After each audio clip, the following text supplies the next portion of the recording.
औज़ुबिल्लाहिमिनश्शैतानिर्रजीम बिस्मिल्लाहिर्रहमानिर्रहीम। अस्सलाम वालेकुम। Cook with Nazir Rehan channel में खुश आमदीद। आज हम बनाने जा रहे हैं रबड़ी सेवइयाँ, जो बहुत ही मज़ेदार, बहुत ही बेहतरीन बनेगी। ईद पे बनाइए स्पेशली और मेहमानों को खिलाइए और तारीफ़ें ही तारीफ़ें सुनिए। जी चलें स्टार्ट करते हैं। और हमने आधा किलो दूध जो है वो गर्म कर लिया है। हम बनाएंगे आधा किलो दूध की रबड़ी सेवइयाँ। चलें जी स्टार्ट करते हैं। फ्राई पैन लिया है, फ्राई पैन में हमने डाल दिया है 1 टेबल स्पून मक्खन और 1 टेबल स्पून ही हम इसमें डाल देंगे घी। घी चाहे तो आप कोई सी भी कंपनी का ले सकते हैं, इसमें कोई इशू नहीं है। ठीक है जी।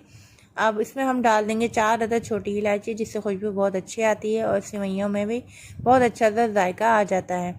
सेवइयाँ हमने हाथों से छोटे छोटे पीसेस इसके कर लिए थे और छोटे पीसेस लाजमी कर लिया करें, क्योंकि ये देखने में बहुत ही खूबसूरत लगते हैं। 1 कप हमने नाप के इसमें सेवइयाँ शामिल कर लेनी है। देख लें मैंने किस कदर छोटे साइज़ करके जो है इसमें सेवइयाँ ऐड करी हैं। सेवइयों को हम जब तक फ्राई करेंगे जब तक क्रिस्पीपन इसमें ना आ जाए और गोल्डन ब्राउन ये ना हो जाए। ठीक है, 2 मिनट हमने इसको फ्राई किया है। जब तक हम सेवइयाँ फ्राई कर रहे हैं, जल्दी से हमारे चैनल को लाइक कीजिए, सब्सक्राइब कीजिए और अपने फ्रेंड फैमिली में शेयर भी कीजिएगा। जज़ाकल्लाह। चलें जी, हमारी जो सेवइयाँ हैं वो फ्राई हो चुकी हैं। हमने लिया है आधा किलो दूध। आधा किलो दूध में हमने डालनी है ये सेवइयाँ, लेकिन सबसे पहले हम इसमें डालेंगे 200 ग्राम शक्कर। 200 ग्राम शक्कर हमने अपने हिसाब से, टेस्ट के हिसाब से ली है। अगर आप ज़्यादा खाते हैं तो आप टोटल 250 ग्राम भी शक्कर इसमें ऐड कर सकते हैं जी। अब जो इसमें रबड़ी रबड़ी जैसे जायका जो हमें चाहिए, उसके लिए हमें डालना है क्या डालना है जी, हमें डालना है कस्टर्ड पाउडर। और कस्टर्ड पाउडर हमें सिर्फ और सिर्फ कस्टर्ड पाउडर आप इसमें डालेगा, लेकिन कोई सा भी कस्टर्ड पाउडर इसमें नहीं जाएगा, सिर्फ जाएगा वनीला कस्टर्ड पाउडर। ठीक है जी, इसमें आप ये चीज़ नोट कर लीजिएगा कि सिर्फ और सिर्फ हम इसमें वनीला कस्टर्ड पाउडर शामिल करेंगे। हमने ले लिया था थोड़ा सा दूध और उसमें हमने डाला है 1 table spoon custard powder, vanilla custard powder हमने इसमें ऐड किया है और ये इसमें हम शामिल कर देंगे, जिससे हमारी सेवइयों में जो है वो बहुत अच्छा सा कलर आएगा और बहुत ज़बरदस्त सी ये एक फ्लेवर देगा। आप ज़रूर इसको इस तरीके से एक बार मेरे कहने पे ट्राई कीजिएगा, तो बार बार आप इसी तरीके से सेवइयाँ बनाएंगे। शीर खुरमा जो बनता है वो आप इस तरीके से इस बार बना के देखिएगा किस कदर मज़ेदार से आपका शीर खुरमा बन के तैयार होता है। ठीक है जी।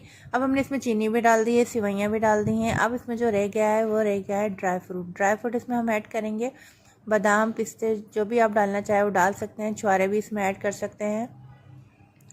अभी हम इसको पकने देंगे, 5 मिनट तक हम इसे पकने देंगे, ताकि ऊपर से मोटी सी एक तह आ जाए मलाई की, जो बहुत ही ज़बरदस्त और यम्मी सी लगती है। 5 मिनट हमने इसको और अच्छे से पकाने के बाद चूल्हा कर दिया है बंद। चूल्हा बंद करने के बाद हमने इसको सर्व करना है। और आप देख सकते हैं कि जब हमने चूल्हा बंद किया था तो ये किस कदर इसके ऊपर जो है कस्टर्ड की एक अच्छी सी जो मलाई आ गई है, जो बिल्कुल रबड़ी का जायका देगी। और 5 मिनट और ठंडा होने के बाद इसकी कंडीशन हो गई है इस तरह से।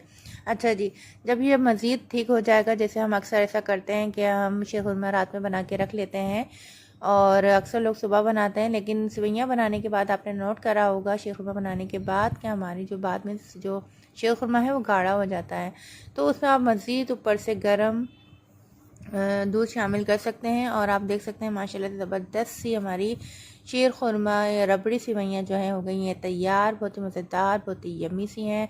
रेसिपी अच्छी लगी हो तो हमारे चैनल को लाइक शेयर सब्सक्राइब करना ज़रूर याद रखिएगा और अपनी दुआओं में हमें हमेशा याद रखिएगा और हम भी आपको अपनी दुआओं में हमेशा याद रखते हैं। चलें जी, मिलते हैं आपसे अगली रेसिपी में। जब तक अपना बहुत सा ख्याल रखिएगा और हमारी आने वाली रेसिपीज़ भी वॉच करते रहिएगा। जज़ाकल्लाह, अल्लाह हाफ़िज़, फ़ी अमान अल्लाह।